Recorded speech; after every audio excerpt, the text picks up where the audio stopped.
நண்பர்களே, இந்த spoken English day by day மற்ற ஸ்போக்கன் இங்கிலீஷை விட எந்த விதத்தில் வேறுபட்டது என்பதை நீங்கள் தெரிஞ்சுக்கணும்.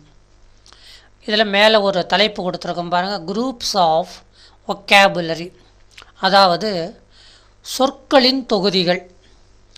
நீங்கள் ஒரு வாரத்தில் 5 நாள் தான் இந்த சிடியை பார்க்க போகிறீங்க.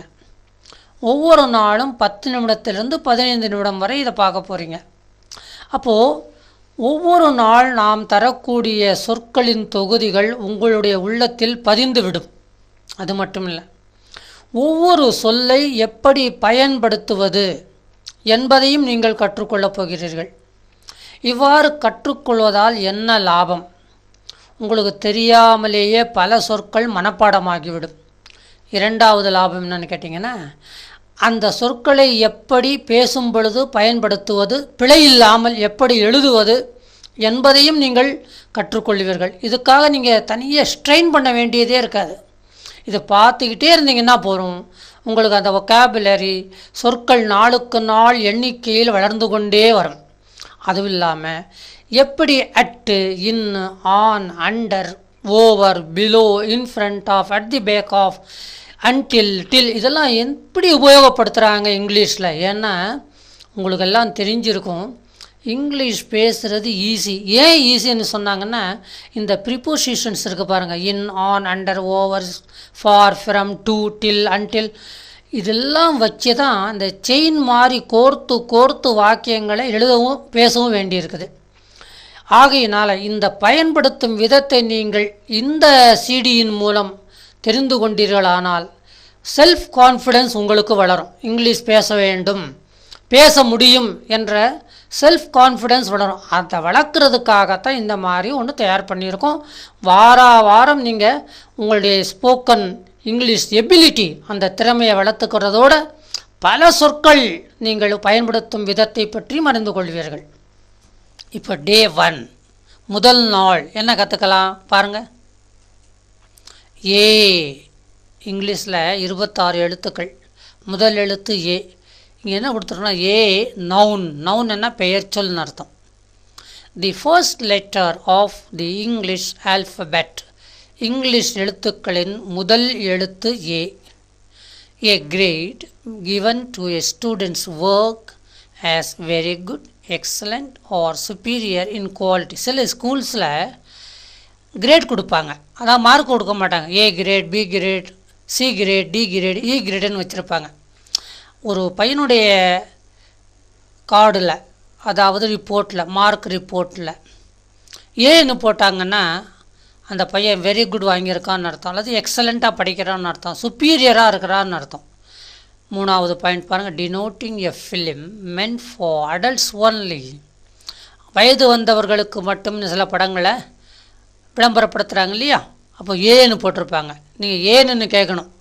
வயது வந்தவர்கள் மட்டும்தான் போகணும், சின்ன குழந்தைகள் சின்ன பையங்கள்லாம் பார்க்கக்கூடாது.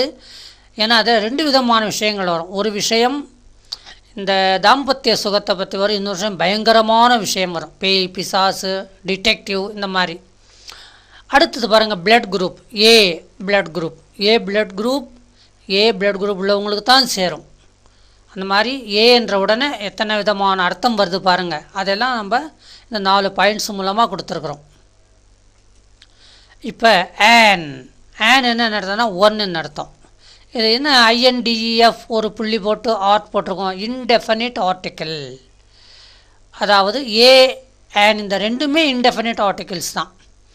அதாவது டெஃபினிட்டாக இந்த பொருள்னு குறிக்காத ஒரு சொல் ஆன். அதனால் இன்டெஃபினிட் ஆர்டிக்கிள் 1 என்ற அர்த்தத்திலே வரும். ஏக்கு பதிலாக ஆன் வரும். தி definite article and adverb.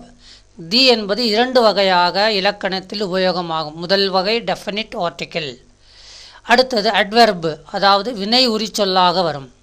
Applied to persons are things already mention, ஏற்கனவே அறிவித்திருந்த மனிதர்களுக்காகவும் பொருள்களுக்காகவும் தி பயன்படுத்தப்படுகிறது.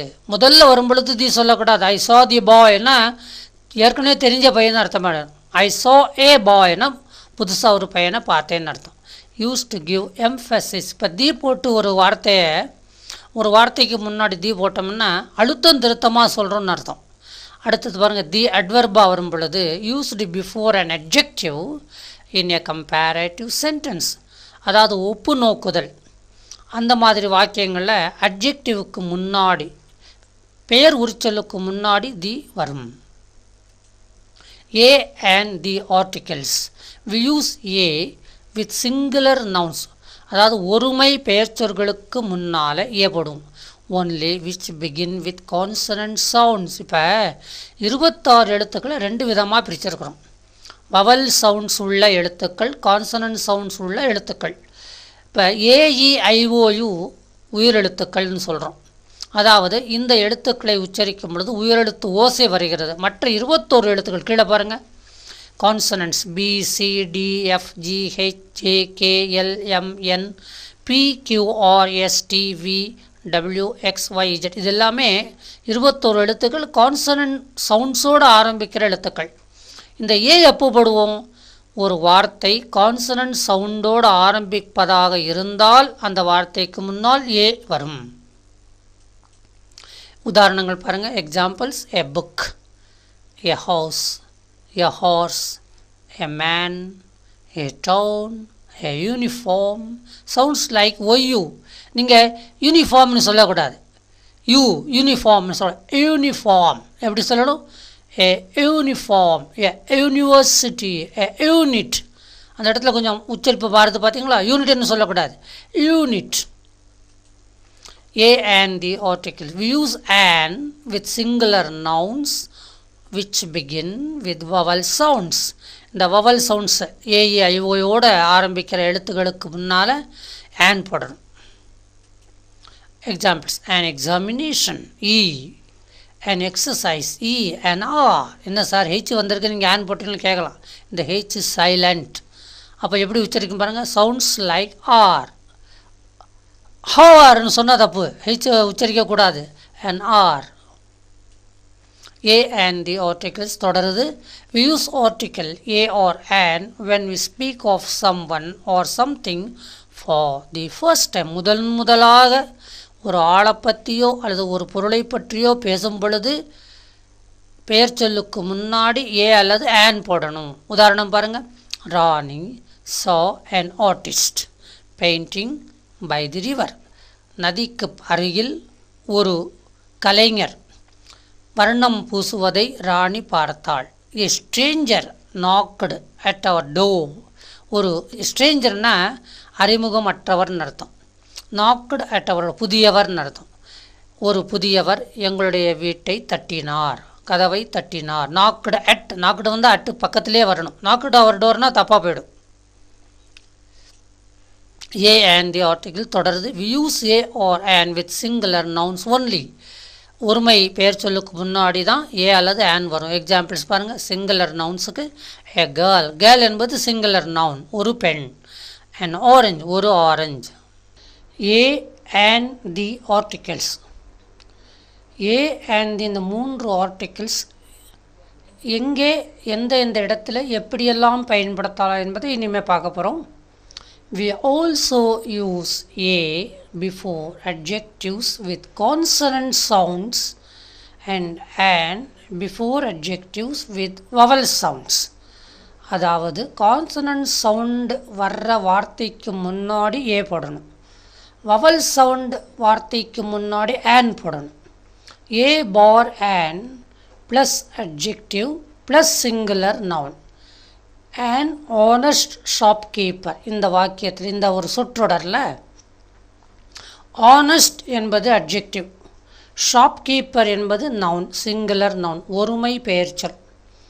அடுத்த சொற்றொடர் பாருங்கள், an excellent artist, ஒரு திறமை உள்ள கலைஞன். இதில் எக்ஸலண்ட் என்பது அட்ஜெக்டிவ், ஆர்டிஸ்ட் என்பது சிங்குலர் நவுன். இந்த 2 சொற்றொடர்களையும் ஆன் ஏன் போட்டிருக்கோம்னா, ஆன் ஆனஸ்ட், இந்த ஹெச் இருக்கே அது சைலண்ட், அதை உச்சரிக்கக்கூடாது. அப்போ இந்த ஓ என்பதற்காக அது வவல் சவுண்டில் உச்சரிக்கப்படுவதனால் ஆன் போட்டிருக்கோம். அடுத்தது பார்த்திங்கன்னா ஆன் எக்ஸலண்ட், இ வந்திருக்கு பாருங்கள். இந்த இ என்பது வவல் சவுண்ட் ஆகையினால ஆன். ஏ வண்டர்ஃபுல் ஆக்டர், இந்த இடத்துல wonderful adjective, actor singular noun. இந்த wonderful W இது வந்து கான்சனன்ட் சவுண்டில் உச்சரிக்கப்படுகிறது. ஆகையினால் ஏ போட்டிருக்கும். பாயிண்ட்ஸ் டு ரிமெம்பர், நினைவில் வைத்துக்கொள்ள வேண்டிய அம்சங்கள் என்ன பாருங்கள். Words beginning with consonant letters do not always begin with consonant sounds. ரொம்ப முக்கியமான பாயிண்ட்டுங்க. கான்சனன்ட் லெட்டர் அதாவது மெய்யெழுத்துக்கள் ஆரம்பமாகும் பொழுதெல்லாம் அந்த மெய்யெழுத்துக்கள் மெய்யெழுத்து ஓசையில் உச்சரிக்கப்படுவது இல்லை.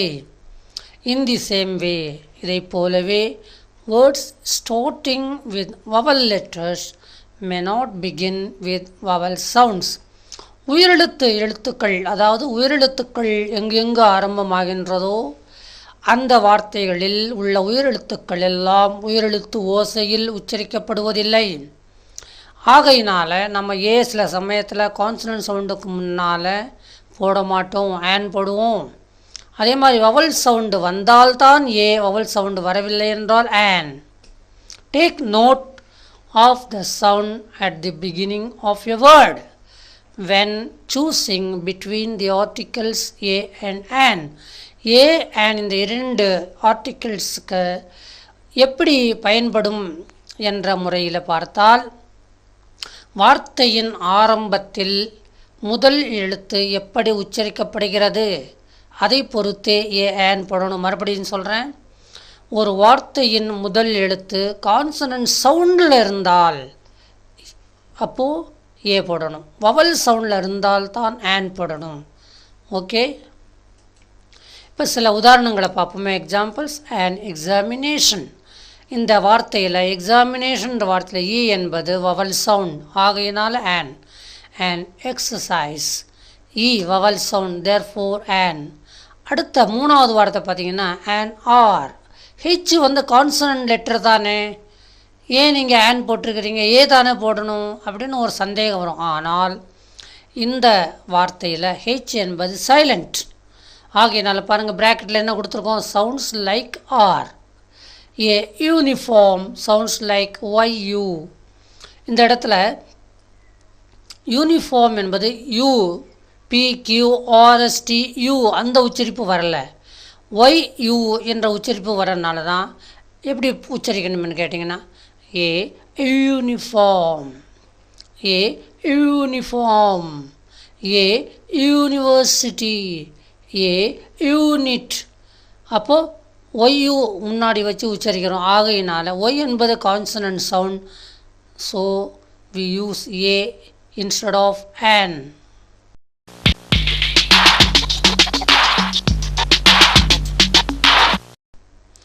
இப்போ டே 1 முடிச்சிட்டோம். இப்போ டே 2 என்னென்ன பகுதி வருதோ அதை இப்போ பார்க்க போகிறீங்க. and கண்டினியூ பண்ணுறோம் பாருங்கள். We use or an when we speak of someone or something for the first time. முதல் தடவையாக ஒருவரை பற்றியோ அல்லது ஒரு பொருளை பற்றியோ நாம் பேசும் பொழுது அந்த நபர் அல்லது பொருளுக்கு முன்னால் அல்லது an பயன்படுத்துகிறோம். We use the when we mention that person or thing a second time. ரெண்டாவது முறையாக அந்த மனிதனுடைய பெயரையோ அந்த பொருளுடைய பெயரையோ பயன்படுத்தும் பொழுது தி போடப்படும். எக்ஸாம்பிள் பாருங்கள். Each school is surrounded by a brick wall. brick என்ன, செங்கல். வால் என்ன, சுவர். ஒவ்வொரு பள்ளியும் செங்கல் சுவரால் சூழப்பட்டுள்ளது. இந்த பிரிக் வால் முதல் தடவையாக வரனால போட்டிருக்கிறோம். இதே பிரிக் வால் ரெண்டாவது தடவையாக பயன்படுத்தும் பொழுது பாருங்கள், தி பிரிக் வால் மஸ்ட் பி ஸ்ட்ராங். இந்த செங்கல் சுவர் உறுதியாக இருக்க வேண்டும். இந்த இடத்துல தி போட்ட காரணம் என்ன, ஏற்கனவே பிரிக் வால் வந்தனால செகண்ட் டைம் வந்தனால இது ரொம்ப பரிச்சயமாகிவிட்டது, ஆகையினால தி போட்டிருக்கோம். We use with adjectives and singular nouns which begin with consonant sounds. Consonant sound ஆரம்பிக்கிற பெயர் உரிச்சொற்கள் ஒருமை பெயர் சொற்களுக்கு முன்னால் போடப்படும். We use an with adjectives and singular nouns which begin with vowel sounds. Vowel சவுண்டோடு ஆரம்பிக்கின்ற பெயர் உரிச்சொல், ஒருமை பெயர்ச்சொல் இவைகளுக்கு முன்னால் ஆன் போடப்படும். சில எக்ஸாம்பிள்ஸ் பாருங்கள். ஏ ரூம், ஆர் என்பது consonant sound.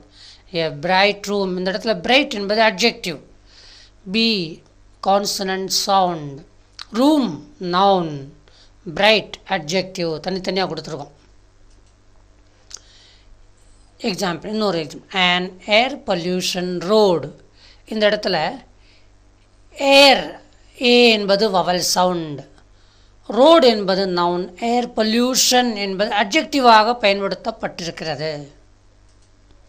when we use the when it is clear to the listener or reader which person or thing we are referring to, தி என்ற ஆர்டிக்கிள் எப்பொழுது பயன்படுத்தப்படுகிறது? இந்த எந்த நபருக்கு முன்னால் அல்லது எந்த பொருளுக்கு முன்னால் தி வருகிறதோ அந்த நபரோ அந்த பொருளோ படிப்பவருக்கோ கேட்பவருக்கோ ஏற்கனவே பரிச்சயமான ஒரு பொருள் என்று தெரிந்து கொள்ள வேண்டும். உதாரணம் பாருங்கள். Example, Roman, you look very ill, you should go to the clinic. இந்த இடத்துல தி கிளினிக்னு போட்டிருக்கோம். ஏன்னா அந்த கிளினிக் எல்லாருக்கும் ரொம்ப அறிமுகமான ஒரு வார்த்தையாக இருக்கும், ஒரு இடமாக இருக்கும். ஆகையினால தி போட்டிருக்கோம். we use the when there is only one such thing. ஒரே ஒரு பொருள் மட்டும் இருந்தால், அதற்கு மாற்று பொருள் பயன்படுத்தப்படாமல் இருந்தால் தி போடப்படும். எப்படி பாருங்கள். Example, sit on the ground and take rest. இந்த இடத்துல கிரவுண்டுக்கு முன்னாடி தி போட்டிருக்கோம். ஏன்னா கிரவுண்ட் என்ன, பூமி, நிலம். இது ஒரே நிலம்தான். அது ரொம்ப பரவலாக இருந்தாலும் நிலம் என்பது, கிரவுண்ட் என்பது ஒரே இடத்தை குறிக்கும். ஆகையினால தி போட்டிருக்கோம். we usually use the before ordinal numbers. Ordinal நம்பர்ஸுக்கு முன்னாடி தி வழக்கமாக போடுவோம். அப்போ ஆர்டினல் நம்பர்னால் என்ன சார்னு கேட்பீங்க இல்லையா? an ordinal number is a number like first, second, third or fourth which shows the position of something in a list item. ஒரு லிஸ்ட்டில் முதலாவது, இரண்டாவது, மூன்றாவது இந்த மாதிரி வரிசைப்படுத்தி சொல்லிக்கிறோம் இல்லையா? அந்த மாதிரி வரும் பொழுது அந்த first, second, third, fourth, fifth, sixth இதுக்கு முன்னாடி தி போடணும். ஏ போடக்கூடாது, ஆன் போடக்கூடாது. Example, she was born on the 1st of May 1990. இந்த இடத்துல தி போட்டால் இதுக்கு ஃபஸ்ட்டுன்னு அர்த்தம். அதாவது ஆர்டினல் நம்பர் வந்தனால தி போட்டிருக்கோம். we use the before some proper noun such as. அதாவது நவுன்ஸ்லேயே 2-3 வகை இருக்கு இல்லையா? Proper noun, common noun, metallic noun, abstract noun, இந்த மாதிரி சொல்லிகிட்டே இருக்கலாம். இந்த ப்ராப்பர் நவுன் வரும் பொழுதெல்லாம் முன்னாடி சில ப்ராப்பர் நவுனுக்கு முன்னாடி தான் தி போடணும். இப்போ சீதா, ராமா என்பதெல்லாம் ப்ராப்பர் நவுன் தான். அதுக்கு முன்னாடி தி போட்டதில்லை. ரொம்ப பாப்புலரான ப்ராப்பர் நவுன்ஸ் எப்படி பாருங்கள். பேசிஃபிக் ஓஷனுக்கு முன்னாடி தி போட்டிருக்கோம். பசிஃபிக் ஓஷன் இல்லையா? அதாவது பசிஃபிக்னு என்ன அர்த்தம்? அமைதியான அர்த்தம். அமைதி பெருங்கடல். தி காவேரி ரிவர், காவேரி நதி. தி ரெட் ஃபோர்ட், செங்கோட்டை. இதுக்கு முன்னாடிலாம் தி. ஏன்னா தின்னு சொன்னால் அந்த ஒரு பொருளை மட்டுமே குறிக்கும், வேறு பொருளை குறிக்காது. Example, I flew over the Ganges river. கேஞ்சஸ்னால் கங்கைன்னு அர்த்தம். கங்கை நதியின் மேல் நான் பறந்தேன். அப்போது கேஞ்சஸ் நதியின் பேர் வரும் பொழுது முன்னாடி தி போட்டிருக்கோம். The name of most buildings, landmarks, monuments and natural wonders as the Taj Mahal. ஒரு பெரிய பில்டிங், அழகான பில்டிங், உலக அதிசயங்களிலே ஒன்றான பில்டிங். அதுக்கு முன்னாடி தி பார்லிமெண்ட், பாராளுமன்றம், the parliament. The Himalayan ranges, இமயமலை தொடர்கள். அப்போ தி போட்டுக்கிறோம். Example, Mrs Deepa works at the government school. இந்த இடத்துல கவர்மெண்ட் ஸ்கூல் என்பது எல்லாருக்கும் தெரிந்த பள்ளிக்கூடம். ஆகையினால தி போட்டிருக்கோம். The name of places and people's titles containing the state of India. the director of ING Vysya Bank. இன்னொரு எக்ஸாம்பிள் பாருங்கள். Doctor APJ Abdul Kalam is the president of India. இந்தியாவின் முதல் குடிமகன், ஜனாதிபதி. அந்த பிரசிடெண்ட் முன்னாடி தி போட்டு, ஏன்னா வேறு பிரசிடெண்ட் இருக்க முடியாது, ஒரே பிரசிடெண்ட் தான் ஒரு நாட்டுக்கு, ஆகையினால தி போட்டிருக்கோம். If a name contains a plural noun, it normally begins with the. இப்போ ஒரு பெயர் ப்ளூரலில் சொல்கிறோம்னா தி போடணும். The Bahamas, the West Indies, the Netherlands, the House of Parliament. இன்னொரு example. A lot of foreign workers came or come from the Philippines. இந்த இடத்துல Philippines என்பது S ஏத்தனால plural, அதனால் தி போட்டிருக்கோம்.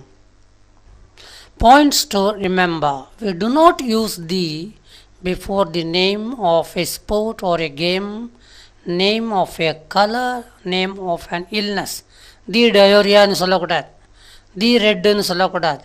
I like red color இல்லையா, I like red னு சொல்லக்கூடாது. I like the red color னு சொல்லலாம் அட்ஜெக்டிவ் வரும் பொழுது. ஏன்னா அதே மாதிரி sport, I like the cricket game, அப்போ தான் தி கிரிக்கெட் கேம்னு சொல்லணும். ஐ லைக் கிரிக்கெட் அப்போட பாட்டிக்கணும். Okay. A and the countable and uncountable nouns. Some nouns can be counted and they are called countable nouns. சில பெயர் சொற்களை எண்ண முடியும், எண்ணப்படுகின்ற பெயர் சொற்களுக்கு கவுண்டபிள் நவுன்ஸ் என்று சொல்லுகிறோம். Some nouns can not be counted and they are called uncountable nouns. சில பெயர் சொற்களை எண்ண முடியாது, அவைகளுக்கு uncountable nouns என்று பெயர். We use a or an only before countable nouns as. countable nounsக்கு முன்னாடி மட்டும் a அல்லது an போடணும். எக்ஸாம்பிள் பாருங்கள். A leaf fell from the tree. மரத்திலிருந்து ஒரு இலை விழுந்தது. இப்போ எத்தனை இலை விழுந்ததுன்னு கவுண்ட் பண்ணலாம் இல்லையா. Countable noun, uncountable noun. சில உதாரணங்களை கொடுத்துருக்கோம். Cake, drum, leaf, rocket. ஒரு வாக்கியம் பாருங்கள். Ramesh baked a cake for me. இந்த இடத்துல கேக் என்பது கவுண்டபிள் நவுன், ஆகையினால ஏ போட்டிருக்கோம். அன்கவுண்டபிள் நவுனில் பாருங்கள். Bread, machinery, soil, tennis. He made bread. அவர் ரொட்டி தயாரித்தார். அப்போது ப்ரெட்டு, அந்த ப்ரெட் ரொட்டி தயாரித்தார்னா எவ்வளவு ப்ரெட்டுன்னு நம்ம இந்த இடத்துல சொல்லலை. ப்ரெட்டுனாலே ரொட்டி, அவ்வளோதான். எத்தனை ரொட்டி என்ற கவுண்ட் பண்ணாமல் சொல்லலாம். ஆகையினால் ஹி மேட் பிரெட், அதோட முடிச்சுக்கிறோம். A and the countable and uncountable nouns. நாலாவது பாயிண்ட்ஸ் பாருங்கள். We use a or an with uncountable nouns in this way. A or an plus uncountable noun plus of plus uncountable noun. இந்த வாக்கிய அமைப்பு இப்படி வரணும் அப்படின்னு சொல்லி சில உதாரணங்கள். Raman drinks a cup of coffee every evening. We used a cup of flour to make pancakes. We use the with uncountable nouns when it is clear to the listener or reader which things we are referring to. இது ஏற்கனவே சொல்லியிருக்கோம். ஏற்கனவே பாடகர் அல்லது படிப்பவர் அல்லது கேட்பவருக்கு அறிமுகமான நபரோ பொருளோ வரும் பொழுது முன்னாடி தி போடுவோம். We do not use the with uncountable nouns when we are talking in general. பொதுவாக uncountable nouns பற்றி பேசும் பொழுது தி போட மாட்டோம். எக்ஸாம்பிள் கவனிங்க. The rice in the shop is very cheap. இந்த கடையின் அரிசி மிகவும் மலிவானது. இப்போ ரைஸ் என்பது அரிசி, தி போட்டால் இந்த கடையின் அரிசி, அதாவது குறிப்பிட்டு ஒரு கடையை குறிப்பிட்டு அந்த பொருளை குறிப்பிடுவதனால் தி போட்டுக்கிறோம். Rice is the standard food of Tamil Nadu. தமிழ்நாட்டின் முதன்மையான உணவு அரிசி. இந்த தி ஸ்டாண்டர்ட் ஃபுட், இந்த ஃபுட்டுக்கு அட்ஜெக்டிவாக ஸ்டாண்டர்ட் வருது, அந்த அட்ஜெக்டிவ் முன்னாடி தி போட்டிருக்கோம். Points to remember. Take note of the sound at the beginning of a noun or an adjective when deciding whether to use the article a or an. அதாவது நீங்கள் ஏ on இதில் எது போடுறதுன்னு தீர்மானம் செய்வதற்கு முன்னால் அந்த வார்த்தையினுடைய உச்சரிப்பை கவனிங்க. அது கான்சனன்ட் சவுண்டில் உச்சரிக்கப்பட்டால் ஏ, வவல் சவுண்டில் உச்சரிக்கப்பட்டால் ஆன். உதாரணம் பாருங்கள், some plus plural countable noun. I want some apples. இந்த இடத்துல சம் என்பது ஒரு ஆர்டிக்கிள் மாதிரி பயன்படுத்தப்படுகிறது. ஆப்பிள்ஸ் என்பது கவுண்டபிள் நவுன், ஆனால் ப்ளூரலில் வந்திருக்குது. இந்த இடத்துல சில ஆப்பிள்கள் என்ற அர்த்தத்தில் வரும்பொழுது ஏ முடியாது, ஆன் போட முடியாது, தே போட முடியாது. She needs some pens. அவளுக்கு சில பேனாக்கள் வேண்டும். இந்த இடத்துல பார்த்தீங்கன்னா சம் என்பது பென்ஸ் என்ற கவுண்டபிள் நவுன் ப்ளூரலுக்காக வந்திருக்கிறது. Some plus plural uncountable noun. இப்போ வி வாண்ட் சம் சால்ட். இந்த இடத்துலையும் சம் வந்திருக்குது. சால்ட்னா உப்பு. உப்பை கவுண்ட் பண்ண முடியுமா? முடியாது இல்லையா? ஆகையினால சம் சால்ட்ன்றதுல கொஞ்சம் உப்புன்ற அர்த்தம். Padmini needs some water. பத்மினிக்கு கொஞ்சம் தண்ணி வேணும். அப்போ வாட்டர்னு சொல்கிறதுக்கு முன்னாடி சம் வாட்டர்னு சொன்னால் கொஞ்சம் தண்ணி என்ற அர்த்தத்தில் ஏ வாட்டர் சொல்ல கரெக்டாக வருமா பாருங்கள், அசிங்கமாக இருக்கும். ஆன் வரவே வராது. Needs the water. தி வாட்டர்னு மொத்த தடவையாக சொல்லும்போது தி போட வேண்டாம் இல்லையா? An uncountable noun does not have a plural form. இப்போ ரைட், கேர்டு, கேர்ட்ஸ் இந்த அன்கவுண்டபிள் நவுனாகவே யூஸ் ஆகுதுன்னு வச்சுக்கிறோம். சில வார்த்தைகள் அவை ப்ளூரலில் வருவதில்லை. கேர்டுன்னா தயிர். தயிர்கள்னு சொல்ல மாட்டோம் தமிழ்லேயே. அப்போ இங்கிலீஷில் எப்படி சொல்ல முடியும்? கேர்ட்ஸ். ரைஸ்ன்னா அரிசி. அரிசிகள்னு சொல்கிறோமா? நான் 1 கிலோ அரிசிகள் வாங்கினேன், 2 கிலோ அரிசிகள் வாங்கினேன் சொல்லுறது இல்லை, பழக்கத்தில் இல்லை. ஆகையினால ரைஸ் என்பது ரைட், ரைசஸ்ன்னு சொன்னால் ராங்.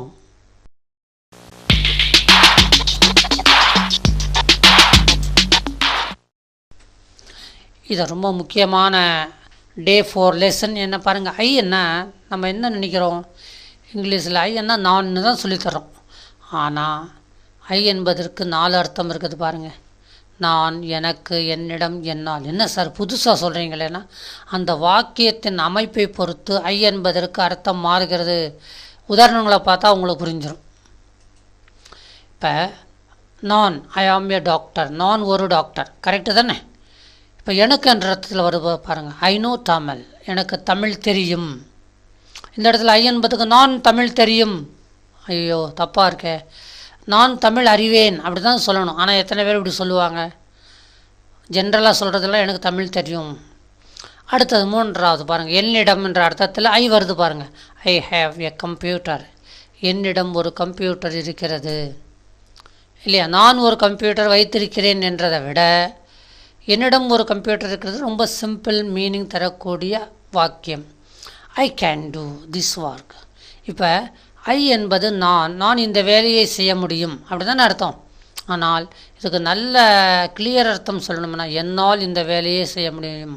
அதனால் ஐ என்ற ஒரு தனிப்பட்ட வார்த்தை ப்ரோனவுன் 4 அர்த்தத்தை கொண்டுள்ளது. அதே மாதிரி வீக்கு பாருங்கள், நாங்கள், எங்களுக்கு, எங்களிடம், எங்களால். We are here. நாங்கள் இங்கே இருக்கிறோம். We have some work here. எங்களுக்கு இங்கே கொஞ்சம் வேலை இருக்குது. We have a beautiful toy. எங்களிடம் ஒரு அழகான பொம்மை இருக்கிறது. We can't do that work. எங்களால் அந்த வேலை செய்ய முடியாது. அப்போ வி என்ற ஒரே ஒரு வார்த்தைக்கு 4 அர்த்தம். அந்த இடம் பொருள் ஏவல்னு சொல்கிறோம் இல்லையா, தகுந்தபடி அர்த்தத்தை எடுத்துக்கொள்ள வேண்டும். அதே மாதிரி யூவுக்கு 4 அர்த்தம். சிங்குலராக வரும் பொழுது நீ, உனக்கு, உன்னிடம், முன்னால். ப்ளூரலாக வரும் பொழுது, மரியாதையாக வரும் பொழுது நீங்கள், உங்களுக்கு, உங்களிடம், உங்களால். நீ, யூ வெயிட் ஹியர். நீ இங்கே காத்திரு. To you know Hindi. உனக்கு ஹிந்தி தெரியுமா? To you have a car. உன்னிடம் ஒரு கார் இருக்கிறதா? Can you finish this work. உன்னால் இந்த வேலையை நிறைவேற்ற முடியுமா? அதே மாதிரி நீங்கள் என்ற அர்த்தத்தில் பாருங்கள், you ring me up at 6 o'clock. 6 மணிக்கு நீங்கள் எனக்கு ஃபோன் செய்யுங்கள். இப்போ உங்களுக்கு என்ற அர்த்தத்தில், டு யூ லைக் காஃபி. உங்களுக்கு காஃபி பிடிக்குமா? To you have a computer. உங்களிடம் ஒரு கம்ப்யூட்டர் உள்ளதா? Can you speak English fluently. உங்களால் சரளமாக ஆங்கிலம் பேச முடியுமா? இப்போ அதே மாதிரி ஹீ என்பதற்கு ஒருமையில் அவன், அவனுக்கு, அவனிடம், அவனால். மரியாதையாக சொல்லும் பொழுது அவர், அவருக்கு, அவரிடம், அவரால். அவன் he will come next week, அவன் அடுத்த வாரம் வருவான். ஹீ டசன்ட் நோ ஹிந்தி, அவனுக்கு ஹிந்தி தெரியாது. ஹீ ஹேஸ் எ டிக்ஷனரி, அவனிடம் ஒரு அகராதி உள்ளது. ஹீ கேன் வின், அவனால் ஜெயிக்க முடியும். இப்போ அவர் என்ற அர்த்தத்தில் ஹீ இஸ் எ டீச்சர், அவர் ஒரு ஆசிரியர். ஹீ நோஸ் 4 லாங்குவேஜஸ், அவருக்கு 4 மொழிகள் தெரியும். Does he have a camera, அவரிடம் ஒரு கேமரா இருக்கிறதா? ஹீ கேன் டூ திஸ், அவரால் இதை செய்ய முடியும். அப்போ பார்த்தீங்களா, ஒவ்வொரு ப்ரோனவுனுக்கு 4 அர்த்தத்தில் வாக்கியங்கள் வந்து கொண்டிருக்கின்றன. இதை நல்லா நீங்கள் புரிஞ்சுக்கிட்டீங்கன்னா டிரான்ஸ்லேட் பண்ணுறதுக்கு ரொம்ப சிம்பிளாக தெரியும். ஷீ அவள், அவளுக்கு, அவளிடம், அவளால் ஒருமையில். மரியாதையாக சொல்லும் பொழுது அவர், அவருக்கு, அவரிடம், அவரால். அவள் she will come next week, அவள் அடுத்த வாரம் வருவாள். ஷீ டசன்ட் நோ ஹிந்தி, அவளுக்கு ஹிந்தி தெரியாது. ஷீ ஹேஸ் எ டிக்ஷனரி, அவளிடம் ஒரு அகராதி இருக்கிறது. ஷீ கேன் வின், அவளால் ஜெயிக்க முடியும். இப்போ அவர் என்ற மரியாதையாக அர்த்தம் சொல்லும் பொழுது ஷீ இஸ் எ டீச்சர், அவர் ஒரு ஆசிரியை. ஷீ நோஸ் 4 லாங்குவேஜஸ், அவருக்கு 4 மொழிகள் தெரியும். Does she have a camera, அவரிடம் ஒரு கேமரா இருக்கிறதா? ஷீ கேன் டூ திஸ், அவரால் இதை செய்ய முடியும். இட் அது, அதற்கு, அதனிடம், அதனால். இட் இஸ் மை பென், அது என்னுடைய பேனா. It knows how to catch a thief, ஒரு திருடனை எப்படி பிடிப்பது என்று அதற்கு தெரியும். It has a full report, அதனிடம் முழு விவரம் இருக்கிறது. இட் கேன் ஜம்ப், அதனால் குதிக்க முடியும். இப்போ ஹீ ஷீ இட்டுக்கு ப்ளூரல் தே, அவர்கள், அவர்களுக்கு, அவர்களிடம், அவர்களால் மனிதர்களை பற்றி குறிப்பிடப்படுது. அக்ரிணை பொருள்களை பற்றி குறிப்பிடும் பொழுது அவைகள், அவைகளுக்கு, அவைகளிடம், அவைகளால். அவர்கள் they came here last week, அவர்கள் இங்கே சென்ற வாரம் வந்தார்கள். They don't know this matter, அவர்களுக்கு இந்த விஷயம் தெரியாது. தே ஹேவ் எ கார், அவர்களிடம் ஒரு கார் இருக்கிறது. They can easily win the match, அவர்கள் சுலபமாக மேட்சை ஜெயிக்க முடியும், அவர்களால் ஜெயிக்க முடியும் இல்லையா. அவைகள் தே ஆர் நியூ பஸ்ஸஸ், அவை புதிய பேருந்துகள். தே நோ ஹவு டு ஃப்ளை, அவைகளுக்கு எப்படி பறப்பது என்று தெரியும். அதாவது சிறிய சிறிய பறவைகள், அவைகளுக்கு கூட பறக்கிறதுக்கு அந்த தாய் பறவையெல்லாம் சொல்லித்தரதே கிடையாதான். அது ஆட்டோமேட்டிக்காக, அது ஒரு இன்ஸ்டிங்க்ட், பறக்கிறதுக்கு தானாக பறக்குமா. அதனால் they know how to fly. They have the full power, அவைகளிடம் முழு வலிமை இருக்கிறது, முழு சக்தி இருக்கிறது. தே கேன் ரன் ஃபாஸ்ட், அவைகளால் வேகமாக ஓட முடியும். இப்போ டே 5, 5வது நாளுக்குரிய பாடம். இந்த பாடம் ரொம்ப முக்கியமான பாடம். எப்படின்னு கேட்டிங்கன்னா, நம்ம எப்பவுமே பிரத்தியாரிடம் பேசும் பொழுது நீளமான வாக்கியங்களை பேசுகிறது கிடையாது. வீட்டிலே பாருங்களேன், பெரியவங்களோடவே அல்லது சின்ன குழந்தைகள்கிட்ட பேசும் பொழுது நீளமான வாக்கியமாக பேசுகிறோம், ரொம்ப குட்டையான வாக்கியமாக பேசுகிறோம். அந்த சில வாக்கியங்களை இங்கே கொடுத்துருக்குறோம் பாருங்கள். ஸ்டாப், நில்லுன்னு அர்த்தம், அல்லது நிறுத்துன்னு அர்த்தம். ஸ்டாப் அட்வான்ஸ், உடனே நிறுத்து. கம் ஹியர், இங்கே வா. வெயிட் அவுட் சைட், வெளியே காத்திரு. பி கேர்ஃபுல், கவனமாக இரு. கோ அப் அப்படின்னு அர்த்தம், மேலே போ. கெட் அப், எழுந்துரு. கமின், உள்ளே வா. டோன்ட் மேக் எ நாய்ஸ், சத்தம் போடாதே. ட்ரை அகைன், மறுபடியும் முயற்சி செய். டோன்ட் மூவ், அசையாதே. லிசன், கவனி. லிசன் ப்ளீஸ், தயவுசெய்து கவனிங்க. லிசன் டு மீ, என்னை கவனியுங்கள். கெட் அவுட், வெளியே போ. கெட் லாஸ்ட், இதுவும் வெளியே போகணுதான் அர்த்தம், ஆனால் தொலைஞ்சி போன்ற அர்த்தத்தில் வருது. கோ அஹெட் அப்படின்னு அர்த்தம், மேலே போய்கொண்டே இரு, முன்னேறுன்னு அர்த்தம். கோ அவே, போய்விடு. லுக் ஹியர், இங்கே பார். லுக், பார். கமான், இப்போ கமான்னா மேலே வான்னு அர்த்தம் கிடையாது. ரொம்ப சந்தோஷமாக சொன்னான். இருக்கிற இடத்த நோக்கி வான்றது கமான், டேக் இட், இதை எடுத்துக்கொள். ஃபர்கெட் இட், அதை மறந்துடு. லுக் அப், என எதிர்நோக்குன்னு அர்த்தம். ஷோ மீ யுவர் புக், எனக்கு உன்னுடைய புஸ்தகத்தை காண்பி. க்ளீன் இட் அப், இதை தூய்மைப்படுத்து. லெட் இட் பி, அப்படியே அது இருக்கட்டும். பி குவாய்ட், அமைதியாக இரு. ஷட் அப், என்ன அர்த்தம்? மூடுன்னு சொல்கிறோம். ஷட் அப் யுவர் மவுத்னா உன் வாயை மூடுன்னு அர்த்தம். டார்க் நைட், அதாவது நைட்டுன்னா இரவு. டார்க் நைட் என்னென்ன அர்த்தம்? அடர்ந்த இரவு. எக்ஸ்கியூஸ் மீ, என்னை மன்னித்துக்கொள். ப்ளீஸ் டோன்ட் மைண்ட், பொருட்படுத்தாதீங்க தயவு செய்து.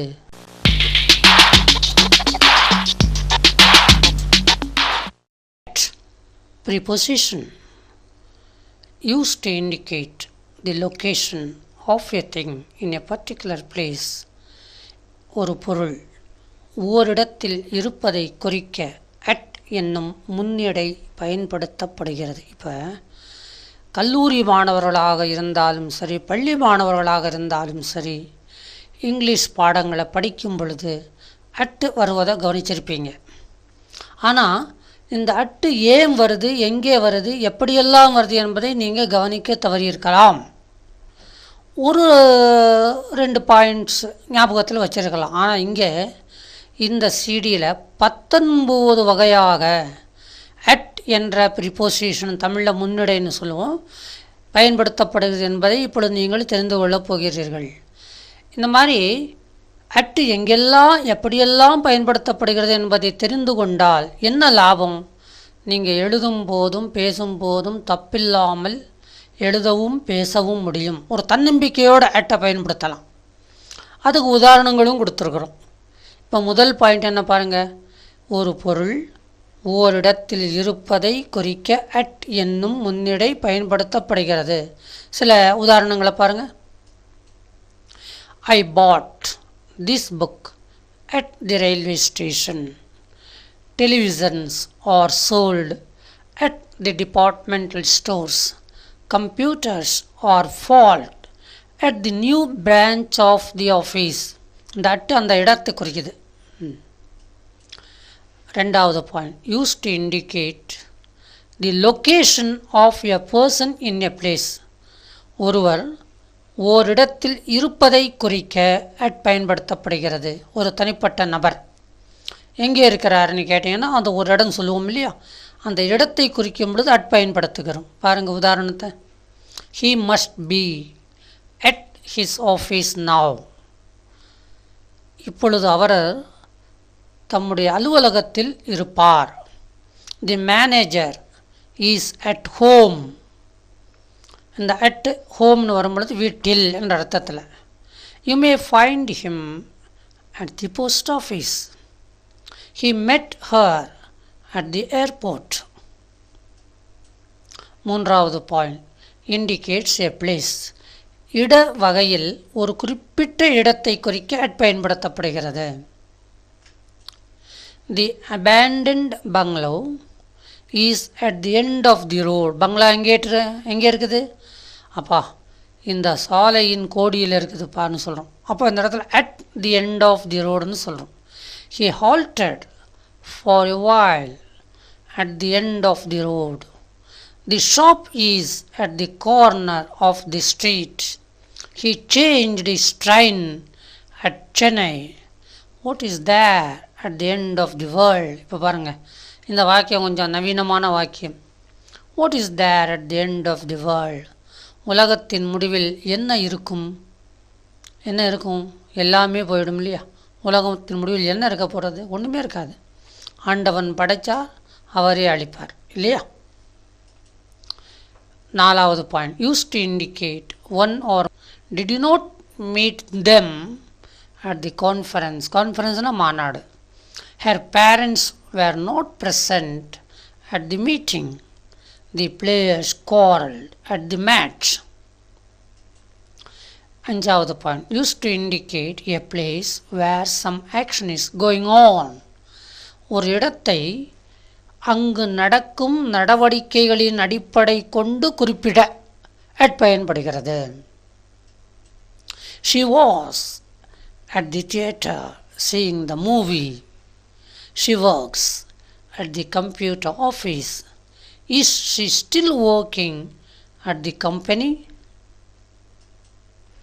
Used to indicate a particular point in time.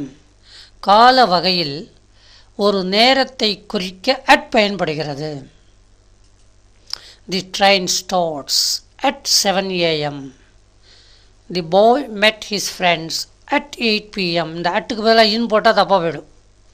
The incident occurred at dawn. He smiled at the time of his death. When I called her, she was at the kitchen. Used to indicate a portion of time. காலத்தின் ஒரு பகுதியை குறிக்க at பயன்படுகிறது. It rains at night. How do people manage their financial affairs at the end of the month? Eighth point. Used to indicate an action done during a particular portion of time. ஒரு குறிப்பிட்ட செயலை ஒருவர் ஒரு காலத்தில் செய்வதை குறிக்க at பயன்படுகிறது. He entered at the service at 20. அதாவது 20 வயதில் அவர் சேவை செய்ய நுழைந்தார்னு அர்த்தம், தயாரானார். He retires at 58. She married the man at 30. 30வது வயதில் அவள் அந்த மனிதனை திருமணம் செய்து கொண்டாள். Ninth point. Used to indicate the distance from a particular place. ஒன்றிலிருந்து உள்ள தொலைவை குறிக்க at பயன்படுகிறது. I cannot read the small letters at such a distance. அதாவது இவ்வளோ தூரத்திலிருந்து என்னால் சின்ன எழுத்துக்களெல்லாம் படிக்க முடியாதுப்பா அப்படின்னு சொல்கிறோம் இல்லையா, அந்த இடத்துல at such a distance. The radar discerns at several hundred meters. 10வது point. Used to indicate a continuous action. தொடர்ந்து நடக்கும் ஒரு செயலை குறிக்க at பயன்படுகிறது. Every man is at war with himself. சண்டை வெளியில் இல்லை, உள்ளுக்குள்ளேயே நடக்குதான். The country is at war with its neighbor. The nation is at eradicating illiteracy in the country. Scientists are at discovering the cause of cancer. The boy injured himself at play. 11th point. Used to indicate an action directed towards something. ஒன்றை நோக்கி மேற்கொள்ளும் செயலை குறிக்க at பயன்படுகிறது. The tiger glared at the hunter. The hunter shuddered at the sight of the glaring tiger. He smiled at her. இதுக்கு என்ன அர்த்தம் சொல்லுவீங்க? அவன் அவளை பார்த்து புன்னகை செய்தான்னு சொல்லணும். She grinned at him. கிரிண்டன்னா பல காட்டினான்னு அர்த்தம். The criticism was leveled at the hoarders. The people shouted at the faithless politician. 12வது point. Used to indicate price or hike in price of thing. விலை அல்லது விலை உயர்வை குறிக்க at பயன்படுகிறது. Rice is sold at a high price. ஆனால் இப்போ வந்து 2 ரூபாய்க்கு 1 கிலோ கொடுக்குறாங்க இல்லையா, ஒரு கொள்கையோடு கொடுக்குறாங்க. Price of commodities is rising at a faster rate than expected. Second hand goods are sold at 1/4 of the original price. அதாவது இப்படி தான் விற்கணும். செகண்ட் ஹேண்டு பொருட்கள் எல்லாம் 100 ரூபான்னா அவங்க 25 ரூபா தான் விற்கணும். இப்போ 75 ரூபா வரைக்கும் விற்கிறாங்க. 13th point. Used to indicate speed. வேகத்தை குறிக்க at பயன்படுகிறது. He rode at a speed of 40 kilometers per hour. At this speed we can reach our destination in another 2 hours. She types at 100 words a minute. ஒரு நிமிஷத்தில் 100 words அவள் type அடிக்கிறாள். அதெல்லாம் அந்த test பண்ணுவாங்க இல்லையா, வேலைக்கு போகும்போது இன்டர்வியூவில் டெஸ்ட் பண்ணுவாங்க. 14th point, used to indicate a condition or a frequent action. ஒரு நிலையையோ அல்லது அடிக்கடி நிகழ்வதையோ குறிக்க at பயன்படுகிறது.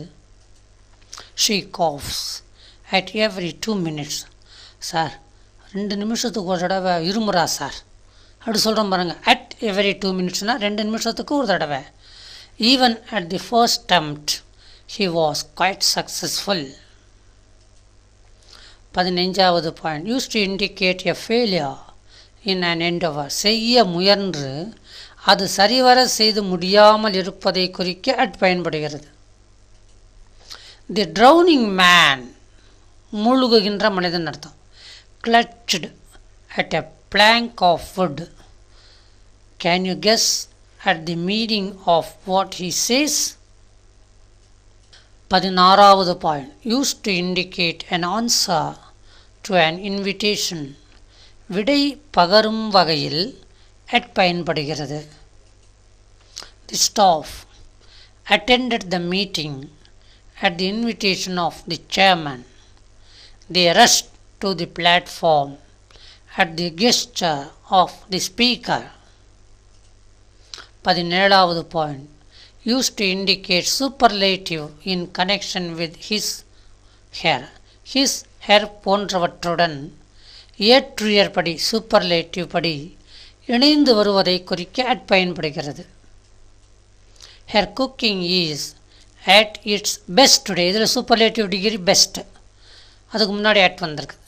The country is at its best in handicrafts.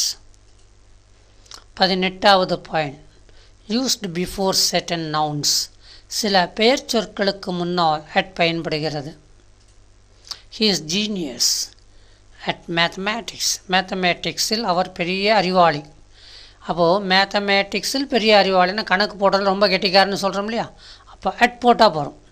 His happiness at being prized knows no bounds. 19வது பாயிண்ட், இது கடைசி point, used after certain adjectives.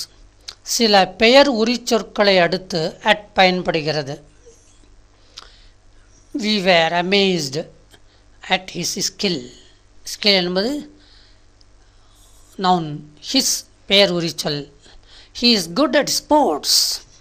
He is clever at solving the problem. Some are lazy at their work. The child is busy at its play.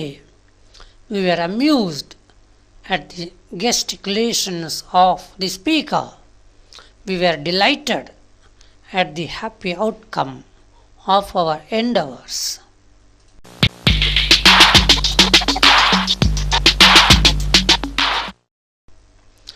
இதுவரைக்கும் அட்டை பார்த்தோம். இனிமேல் இன் ப்ரிப்போசிஷனை பார்க்க போகிறோம். இது எத்தனை வகையில் பயன்படுத்தப்படுகிறதுன்னு பாருங்களேன். இன்னென்னா எல்லாருக்கும் என்ன தெரியும், இல்லைன்னு தெரியும். ஆனால் எப்போவுமே இல்லைன்ற அர்த்தத்தில் வர்றது கிடையாது. அந்த டிஃப்ரென்ஸ் என்னன்னு இப்போ நீங்கள் கவனிக்க போகிறீங்க. டு இண்டிகேட் பிளேசஸ், இடத்தை குறிக்க இன் பயன்படுகிறது. She lived in Mumbai for year, ஒரு ஆண்டு அவள் மும்பையில் வசித்தாள். இந்த இடத்துல இன் வந்திருந்தா என்ன அர்த்தம் வருது பாருங்க, இல். He was born in Madurai. I saw the child in the garden, நான் தோட்டத்தில் குழந்தையை பார்த்தேன். இல் என்ற அர்த்தத்தில். much rice is produced in the southern part of the country. There is a tall tree in the midst of the park. He is the richest man in the country. ரெண்டாவது பாயிண்ட், to indicate surroundings and circumstances. சுற்றுப்புறங்களையும் சூழ்நிலைகளையும் குறிக்க in பயன்படுகிறது.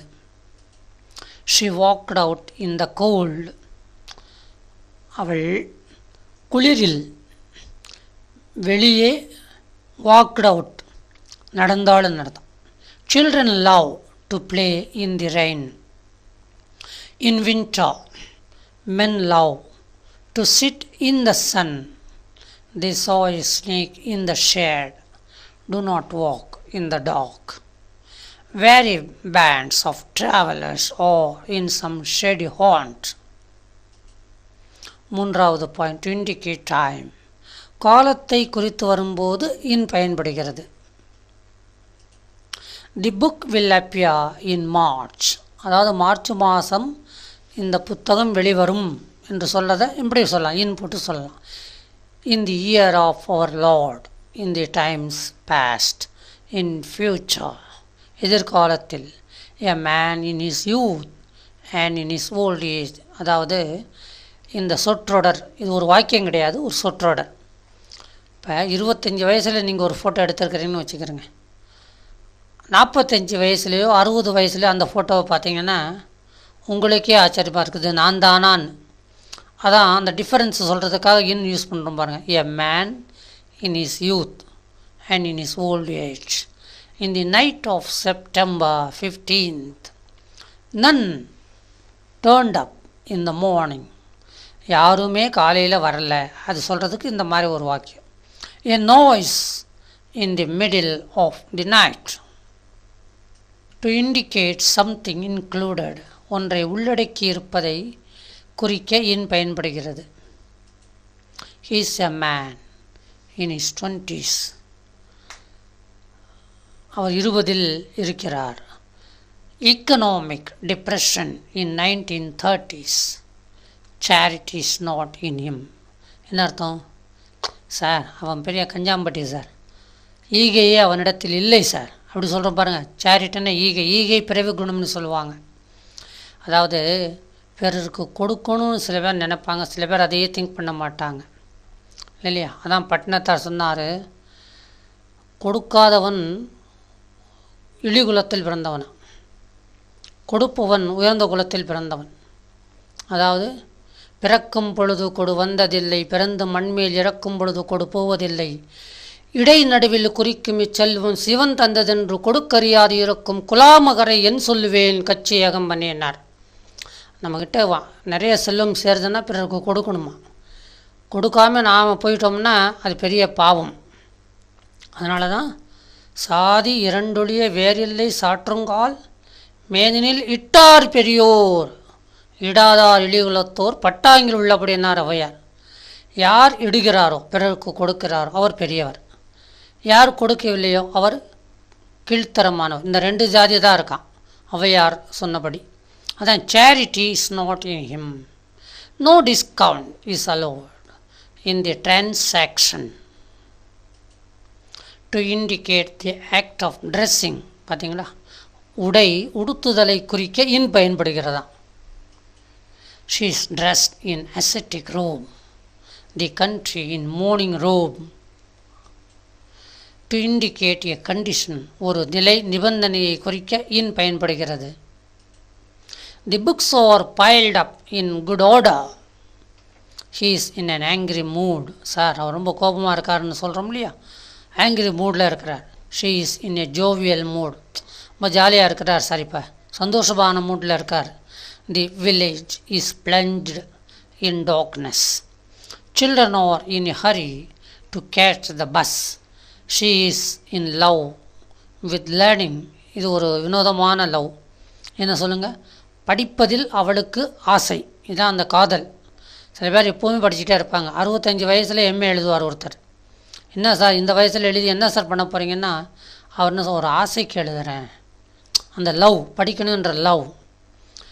அதாவது வள்ளுவருடன் சொல்லுவார், எது வரைக்கும் படிக்கலாம்னார், சாகிற வரைக்கும் படிக்கலாமா, அதுக்கெல்லாம் அது வயது கிடையாது. The country is in debt. நாடு கடனில் இருக்கிறதா. டு இண்டிகேட் எ மெஷர், அளவை குறிக்க இன் பயன்படுகிறது. The rain fell in floods. They came in large numbers to attend the funeral. Funeralனால் ஒரு செத்து போன பிற்பாடு நடக்கிற function funeral. Water dripped in small trickles. The bridge was built in parts. 8வது point, to indicate connections or relationships, தொடர்பை அல்லது உறவை குறிக்க இன் பயன்படுகிறது. He is a great man in every way. We are yet but young indeed, inferior in quality, superior in strength. He is a king in every inch, 2 feet in depth, 10 feet in height, poor in health. To indicate one's activity, செய்யும் தொழில் நடவடிக்கைகளை குறிக்க in பயன்படுகிறது. He is in politics all his life. அவர் தன்னுடைய வாழ்நாள் முழுவதும் அரசியலில் இருக்கிறார் சொல்கிறோம் இல்லையா. அப்போ he is in politics. He worked in the office for 10 years. 10வது பாயிண்ட், டு இண்டிகேட் மெத்தட்ஸ், சொல்லும் முறை வழிவகைகளை குறிக்க in பயன்படுகிறது. The matter is written in pencil. Please put it in writing. He said it in a few words. The example sentences are printed in italic. Italic சின்ன எழுத்துக்கள் அர்த்தம். The particular saree is available in 6 different colors. 11வது point, இன் எப்படி பயன்படுத்துகிறோம் என்பதை நீங்கள் இப்போ இங்கே படிச்சுட்டே வரீங்க. டு இண்டிகேட் டெண்டன்சிஸ், டெண்டன்சின்னு என்ன, அந்த திசையை குறிக்க இன் பயன்படுகிறது. The man walked away in the direction. The wind blew in all directions. He put his hand in the bucket. Separate in 2 rows. On preposition. இப்போ அட் பார்த்தீங்க, இன் பார்த்தீங்க, இப்போ ஆன் பார்க்க போகிறீங்க. ஆன் எப்படியெல்லாம் பயன்படுத்தப்படுகிறது என்பதை கவனிக்கப் போகிறீர்கள். இன் contact with, showing time, direction, proximity. மேல், மீது, நோக்கி என்பதை குறிக்க ஆன் பயன்படுகிறது. யூஸ் டு இண்டிகேட் டைம், காலத்தை குறிக்க ஆன் பயன்படுகிறது. They met on a fine morning. இப்போ அவர்கள் ஒரு நல்ல காலை நேரத்தில் சந்தித்தார்கள்னு சொல்கிறோம். அந்த இடத்துல இன் போட்டால் என்ன ஆகும்னு பாருங்களேன். They met in a fine morning. இன்னை விட ஆன் போட்டால் அந்த சென்ஸ் கரெக்டாக வெளியே வரும். I was born on October 24, 1944. அதாவது 1944ஆம் ஆண்டு அக்டோபர் 24ஆம் தேதி நான் பிறந்தேன். அந்த அன்று என்ற அர்த்தத்தில் ஆன் இங்கே யூஸ் ஆகுது. On the new year's day, புத்தாண்டு தினத்தன்று அந்த on, the family met and celebrated their meeting. He came on a cool Sunday evening. அவன் எப்போ வந்தான்? ஒரு குளிர் ஞாயிற்றுக்கிழமை மாலை, அதாவது குளிரான நேரத்தில் ஞாயிற்றுக்கிழமை மாலையில் அவன் வந்தான். அதாவது விளக்கமாக சொல்கிறோம், ஆன் போட்டால் அந்த விளக்கம் துல்லியமாக புரியப்படுகிறது. ஆன் தி ஹாப்பி அக்கேஷன், மகிழ்ச்சிகரமான நேரத்தில், they had a nice dinner. அதாவது ரொம்ப சந்தோஷமாக இருக்கும்போது கூடியிருந்து குழுமியிருந்து சாப்பிட்டோம்னா ஆரோக்கியம் பெருகும்னு சொல்லுவாங்க. அதான் அந்த ஆன் தி ஹாப்பி அக்கேஷன்னு சொல்லணும். Use to indicate about, concerning, ஒன்றை பற்றி குறிக்க ஆன் பயன்படுகிறது. தி டீச்சர் ஸ்போக் ஆன் ஷேக்ஸ்பியர். இப்போ இதுக்கு சாதாரணமாக என்ன சொல்லுவீங்க? ஆசிரியர் ஷேக்ஸ்பியரை பற்றி பேசினார். அந்த பற்றி என்பதற்காக ஆன் இங்கே பயன்படுத்தப்படுகிறது. His lecture on the subject was very much appreciated by everybody. அவர் அந்த சப்ஜெக்டை கொண்டு பேசினார் இல்லையா, அந்த பேச்சு, அந்த சொற்பொழிவு ஒவ்வொருவரால் புகழப்பட்டது. எப்படி புகழ? வெரி மச் அப்ரிஷியேட்டட், வெகுவாக புகழப்பட்டது. அந்த ஆன் தி சப்ஜெக்ட்னு சொல்கிறோம் இல்லையா, அந்த பொருளை பற்றி பேசிய அவருடைய சொற்பொழிவுன்னு அர்த்தம். He is bent on finishing the work in another 2 weeks. இந்த இடத்துல பென்ட்னா குனிந்தார்னு அர்த்தம் கிடையாது. இன்னும் 2 வாரத்தில் வேலையை முடிக்கணுன்றதில் அவர் ரொம்ப மும்முரமாக இருக்கிறாரு. அப்போது he is bent on finishing the ஒர்க்னு சொல்லுவோம். The students were asked to write an essay on the style of Milton. மில்டனுடைய ஸ்டைலை பற்றி ஒரு கட்டுரை வரைக என்று மாணவர்கள் கேட்கப்பட்டார்கள். பரீட்சையில் ஒரு கேள்வி, மில்டன் யார் சார்னா, இவர் பேரடைஸ் லாஸ்ட் என்ற ஒரு நல்ல பெரிய காவியம், எழுதினார். அப்புறம் பேரடைஸ் ரீகெயின்ட் எழுதினார். கல்லூரியில் எங்கள் பேராசிரியர் நடத்தும்போது என்ன சொல்லுவார்னா, மில்டனுக்கு கல்யாணம் ஆன உடனே அவர் எழுதினது தான் பேரடைஸ் லாஸ்ட், சொர்க்கம் பறி போய்விட்டதுன்னாராம்.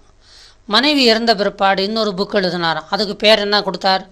பேரடைஸ் ரீகெயின்டு, அதாவது சொர்க்கம் மீண்டும் பெறப்பட்டது அப்படின்ற அர்த்தத்தில். இப்படி கேட்குறது ஜாலியாக இருக்கு இல்லையா? 4வது point, use to indicate location, ஒன்றுடன் தொடர்பு உடையதாய் இருப்பதை அல்லது ஒன்றின் மீது ஒன்று இருப்பதை குறிக்க ஆன் பயன்படுகிறது. தி book is on the table. இது ரொம்ப சிம்பிள் சென்டென்ஸ் இல்லையா? அதாவது தி புக் இஸ் தி டேபிள்னா உங்களுக்கு ஒன்றுமே புரியாது.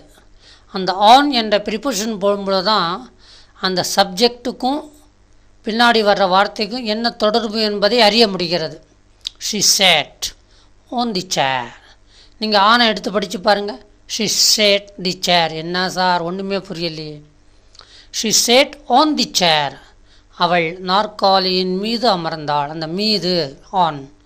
She spread a mat on the floor. தரையில் ஒரு பாயை அவள் விரித்தாள். ஸ்கம் ஃப்ளோட்ஸ் ஆன் வாட்டர், அதாவது தண்ணீரின் மேல் மிதக்கிறது என்பதை சொல்வதற்கு ஆன் சொல்கிறோம். Surface. The child played on the grass. புல்லின் மீது குழந்தை விளையாடியது.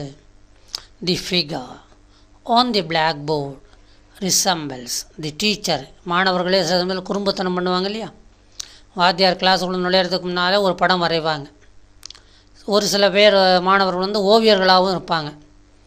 வாத்தியார் உள்ள நுழைஞ்ச உடனே கரும்பலகையில் ஏதாவது எழுத அப்படியே திரும்புவார். பார்த்தா ஒரு ஃபோட்டோ, ஒரு பெயிண்டிங் மாதிரி வரைஞ்சி வச்சுருப்பா ஒரு பையன் படம். அவர் கேட்பார், என்னப்பா யாருப்பா வரைஞ்சது? இந்த படம் என்ன மாதிரியே இருக்குது. என்ன சார், உங்களை நினச்சிக்கிட்டே வரைஞ்சேன் சார்ம்மா. நீ எதிர்காலத்தில் சிறந்த ஃபோட்டோகிராஃபராக வருவேன், சிறந்த ஓவியராக வருவேன்னு வாழ்த்துவார். அந்த வாழ்த்துதலே போரும், அந்த பையனுடைய எதிர்காலம் சிறப்பாக அமைந்துவிடும். யூஸ் டு இண்டிகேட் டிரெக்ஷன், ஒன்றின் போக்கை குறிக்க ஆன் பயன்படுகிறது. He turned his back on the accusers. அக்யூசர்னா குற்றம் சாட்டப்பட்டவர்கள். He drew a dagger on the enemy. எதிரின் மேல் அவன் ஒரு கத்தியை வீசினான். On the enemy. அப்போ என்ன அர்த்தம்? எனிமியை நோக்கி என்ற அர்த்தத்தில் வருது on. Use to indicate proximity, அருகில் இருப்பதை குறிக்க ஆன் பயன்படுகிறது. My house is on the main road. என்னுடைய வீடு மெயின் ரோட்டில் இருக்கிறது. இந்த இடத்துல இன் தி மெயின் ரோடு எங்கேயாவது ஒரு இடத்துல இருக்கும். ஆன் தி மெயின் ரோடுனா மெயின் ரோட்டுக்கு பக்கத்தில் இருக்குதுன்னு அர்த்தம். On his left he saw the woman. தன் இடது பக்கத்தில் அவன் மங்கையை பார்த்தான். அப்போது அருகில் இருப்பதை பார்த்தான். Use to indicate cause or basis, காரணம். காசுனா காரணம் அல்லது அடிப்படையை குறிக்க ஆன் பயன்படுகிறது. On no account can you accuse her. எந்த காரணத்தினாலும் நீ அவளை குற்றம் சாட்ட முடியாது என்ற அர்த்தத்தில் இந்த வாக்கியம் ஸ்டைலான வாக்கியம். You must act on the advice of your doctor. அப்பா, உன் டாக்டர் என்ன அட்வைஸ் பண்ணாரோ அதன்படி நடந்துக்கப்பா. அவர் ஒவ்வொரு நாள் 3 தடவை மருந்து சாப்பிடணும்னு சொல்லியிருக்கிறாரா? 3 தடவை சாப்பிடும். On the advice of. பார்த்தீங்களா? நீங்கள் என்ன சார் ஆன்னா மேலே, ஆன் தி அட்வைஸ் ஆஃப் உபதேசத்தின் மேலுன்னு நீங்கள் அர்த்தம் கொண்டால் தப்பாயிடும். இந்த இடத்துல என்ன அர்த்தம்? உன்னுடைய டாக்டர் சொன்னபடி, அந்த படி என்ற அர்த்தத்தில் ஆன் வந்துருக்கு. How much interest you get on your investment. உன்னுடைய முதலீட்டில் நீ எவ்வளவு வட்டியை அடைய முடியும். He was taken into custody on the charge of theft. தெஃப்ட்னா திருட்டு. திருட்டு குற்றத்தில் அவன் அடைக்கலமாக வைக்கப்பட்டான்.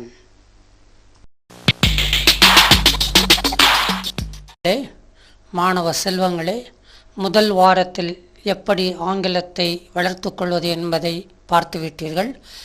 தொடர்ந்து நீங்கள் பிராக்டிஸ் செய்து வந்து கொண்டிருப்பீர்கள். இப்பொழுது 2வது வாரத்தில் என்ன பார்க்கலாம், எப்படி ஆங்கில அறிவை வளர்த்து கொள்ளலாம் என்பதை காண தயாராகுங்கள். முதல் வாரத்தில் என்னென்ன பார்த்தோம் revision பண்ணிக்குவோமா? meaning of a and the, at, in and on. Different uses of a and the. Different meanings of I, you, he, she, it, they. Common short sentences. இதெல்லாம் பார்த்தீங்க. At, in, on preposition. இப்போ என்ன பார்க்க போகிறோம்னா எந்த இடத்துல at, எந்த இடத்துல in, எந்த இடத்துல on என்பது சுருக்கமாக சொல்லியிருக்கோம். We use the prepositions at, in or on to say where we live. நாம் எங்கே வசிக்கிறோம் என்பதை சொல்வதற்காக at, in, on என்ற prepositionனை பயன்படுத்துகிறோம். இப்போ at மோத பார்ப்போமே. We use at when we state the address. அதாவது அட்ரஸ் என்ன அர்த்தம்? முகவரி. முகவரியை சொல்லும் பொழுது at பயன்படுத்துகிறோம். We use in when we state the town, city or country where we live. நாம் வசிக்கும் நகரம் அல்லது தேசம் அல்லது மாகாணம் இதையெல்லாம் சொல்லும் பொழுது in என்ற prepositionனை பயன்படுத்துகிறோம். அடுத்தது on. We use on when we state the floor or level of the apartment we live in. நாம் வசிக்கும் தனிப்பட்ட தொகுதியினுடைய நிலை என்ன, அது தரையா ஆர் அது மேல்தளமா கீழ்தளமா என்பதை சொல்வதற்காக on என்ற prepositionனை பயன்படுத்துகிறோம். சில எக்ஸாம்பிள்ஸ் பாருங்கள். I live at 1 Gandhi Street, Madurai. அதாவது நீங்கள் உங்கள் விலாசத்தை சொல்கிறதுக்கு முன்னாடி at போடணும். I live in Madurai. பெரும்பாலும் ஒரு ஊரில் இருக்கிறீங்கன்னா இன் போட்டால் போதும்.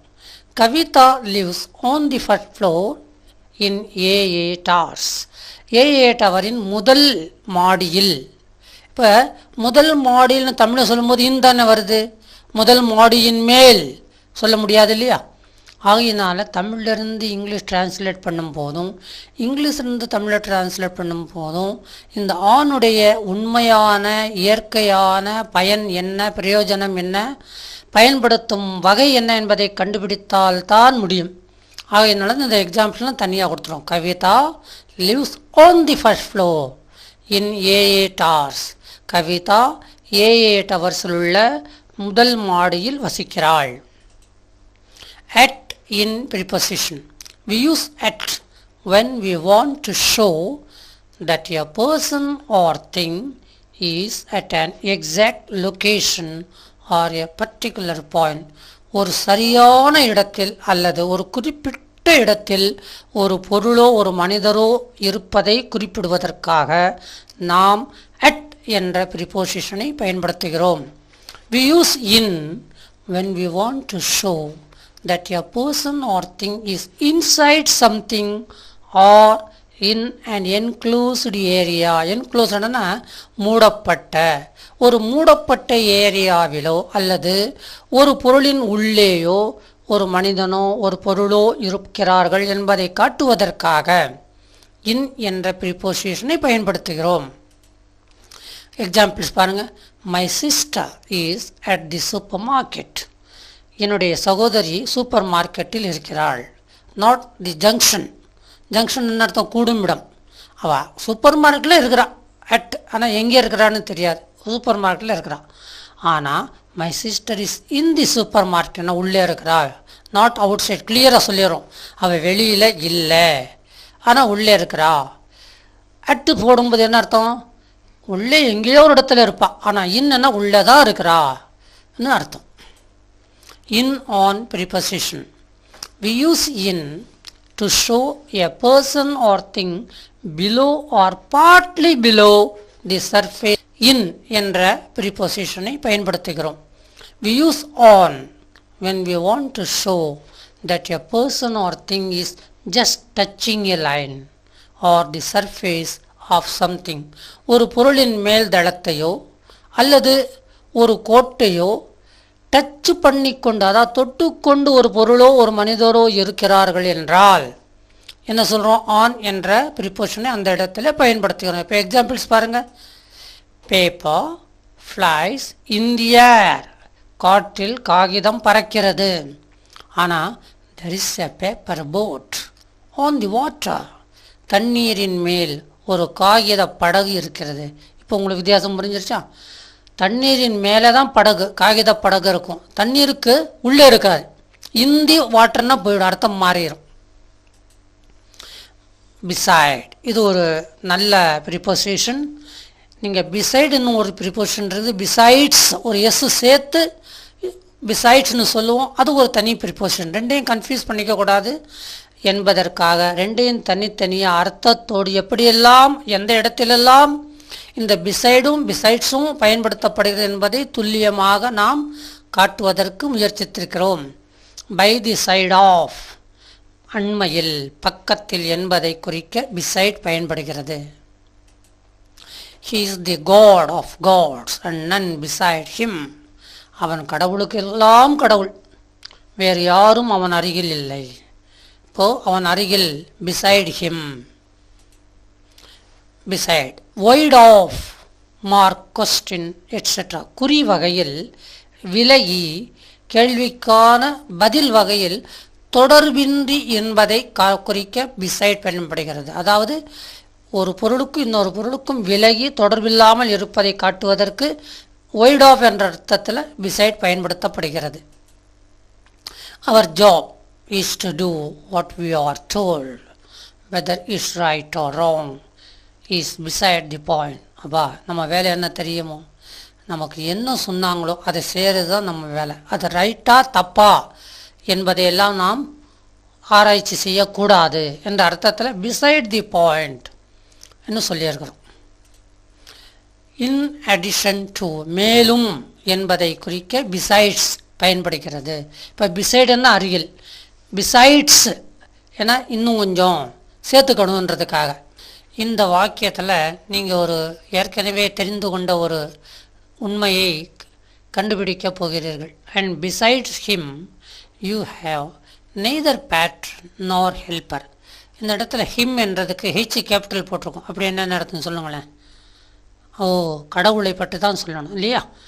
எப்போ வாக்கியத்தின் நடுவில் H capital letter him his இந்த மாதிரி வரும்போது ஹெச் கேபிட்டல் போட்டால் அது கடவுளை தான் குறிக்கும். இந்த வாக்கியம் ஒரு உபதேசம் மாதிரி இருக்குது பார்த்தீங்களா? அண்ட் பிசைட்ஸ் ஹிம் அவரை தவிர, கடவுளை தவிர, you have neither patron or helper உனக்கு காவலரோ உதவியாளரோ இல்லை. அப்போது யாரை முழுசாக நம்பணும்? Believe him, him H capital. In the midst of, இப்போ அமங் வந்துட்டோம். நடுவில் என்பதை குறிக்க அமங் பயன்படுகிறது. ஐ ஸ்டுட் அமங் தெம், நான் அவர்களுடைய ஊடால, அதான் நடுவில் நின்றேன். பட் நாட் ஆஃப் தெம், அவர்களோடு நிற்கவில்லை, அவர்களுக்கு நடுவில் நின்றேன். எ line among ladies is a most dreadful thing. இது என்ன சார், ஒரு என்னமோ ஆண்களை கொஞ்சம் உயர்த்துகிற வாக்கியம் மாதிரி தெரியுது இல்லையா? ஒரு சிங்கம், எப்படிப்பட்ட சிங்கம்? பெண்களுக்கு நடுவிலே ஒரு சிங்கம், மிக மிக பயங்கரமான பொருள். அப்போது அமங் ஜென்ட்ஸ்னு போட்டு பாருங்களேன். அப்போ ஜென்ட்ஸு பயப்பட மாட்டாங்களா? ட்ரெட்ஃபுல்லாக இருக்காதா? கண்டிப்பாக இருக்கும். சிங்கம் என்றாலே அது கூண்டில் இருந்தால் தான் நாம் பயம் இல்லாமல் இருப்போம். அது கூண்டை விட்டு வெளியே வந்துருச்சா நாம் எல்லாம் பயப்படுவோம். விதின் தி லிமிட்ஸ் ஆஃப் என்ற அர்த்தத்தில் அமங் பயன்படுகிறது. எல்லைக்குள் என்பதை குறிக்க அமங் பயன்படுகிறது. சரவுண்டட் பை, சூழப்பட்டு என்பதை குறிக்க அமங் பயன்படுகிறது. இப்போ she walked among the untrodden ways, அதாவது ட்ராடன் அன்ட்ராடன் ஆப்போசிட் வேர்ட்ஸ். நடக்கக்கூடாத பாதையில் அவள் நடந்தாள். இப்போ இந்த இடத்துல அமங் தி அன்ட்ராடன் சொன்னால் பல பாதைக்கு நடுவில் அந்த ஒரு பாதை இருக்குதுன்னு அர்த்தம். இன் தி குரூப் ஆஃப், அமங்க்கு இன்னொரு அர்த்தம் குழுவில் என்பதை குறிக்க அமங் பயன்படுகிறது. இன் கனெக்ஷன் வித், தொடர்பில் என்பதை குறிக்க அமங் பயன்படுகிறது. By the combined action of என்ற அர்த்தத்திலும் அமங் பயன்படுகிறது. எப்படி? இணைந்த செயலில் என்பதை குறிக்க அமங் பயன்படுகிறது. இன் கம்பேரிசன் வித், ஒப்புமையில் என்பதை குறிக்க among பயன்படுகிறது. We must not confuse besides with beside. அது ஆரம்பத்திலே சொன்னேன் நான். பிசைட்ஸுக்கும் பிசைடுக்கும் கம்ப்ளீட்டாக டிஃப்ரெண்ட் மீனிங் இருக்குது. ரெண்டுமே ஒன்று நினச்சிக்கவே கூடாது என்பதற்காக இந்த உதாரணங்கள்லாம் கொடுத்தோம். இப்போ மறுபடியும் உதாரணம் கொடுக்குறோம் பாருங்கள். Besides, beside preposition. Beside means next to. நெக்ஸ்ட்னு அர்த்தம் அருகாமையில் என்ற அர்த்தம், அடுத்து என்ற அர்த்தத்தில். ஆனால் besides means in addition to, இன்னும், ஒன் மோர், அடிஷன், கூடுதலாக என்ற அர்த்தத்தில் கொடுக்குறோம். The junction is beside the airport. விமான நிலையத்திற்கு அருகில் ஜங்ஷன் இருக்கிறது, railway junction. She owns another boutique besides the one on Gandhi street. இப்போ காந்தி ஸ்ட்ரீட்டில் அவளுக்கு ஒரு பட்டிக் இருக்குது. அதை தவிரவும் இன் அடிஷன் டு இன்னொரு பட்டிக் அவகிட்ட இருக்குதுன்னு அர்த்தம். பிசைட், பிட்வீன், அமங் இந்த மூணையும் கொடுத்து இது எந்தெந்த இடத்துல பயன்படுத்தப்படலாம் மறுபடியும் கொஞ்சம் விளக்கமாக சொல்லியிருக்கணும். We use beside when there are only two persons or things involved. இரண்டு நபர்கள் அல்லது இரண்டு பொருள்கள் மட்டுமே சம்பந்தப்பட்டால் பிசைட் பயன்படுத்தப்படுகிறது. We use between when there are two or three persons or things involved. இரண்டு அல்லது மூன்று நபர்கள் அல்லது பொருட்கள் சம்பந்தப்படும் பொழுது பிட்வீன் என்ற ப்ரிபோசிஷனை பயன்படுத்துகிறோம். We use among when there are more than three persons or things involved and we think of them as a group. அதாவது மூன்று நபர்கள் அல்லது மூன்று பொருட்கள் மேலே, இந்த மூன்றுக்கு மேலே சம்பந்தப்படும் பொழுது நாம் அமங் என்ற ப்ரிபோசிஷனை பயன்படுத்துகிறோம். அது எப்படி பயன்படுத்துகிறோம்? we think of them as a group.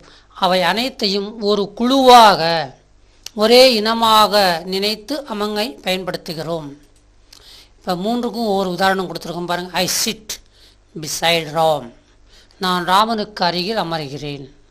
I sit between Ram and ராமனுக்கும் ராஜுக்கும் இடையில், நடுவில் நான் அமர்கிறேன். I sit among my friends and told them a story. நான் என் நண்பர்களுக்கு இடையே.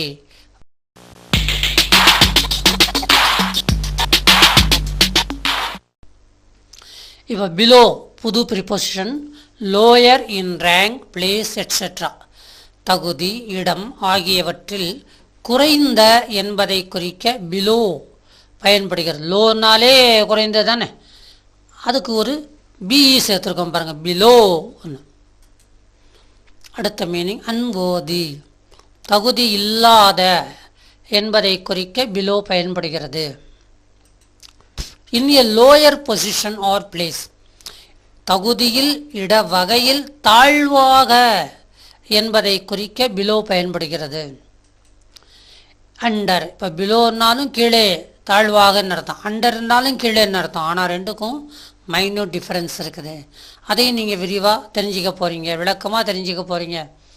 இன் a position which is lower than, less than, கீழே, அடியில் என்பதை குறிக்க பிலோ பயன்படுகிறது. Under adverb.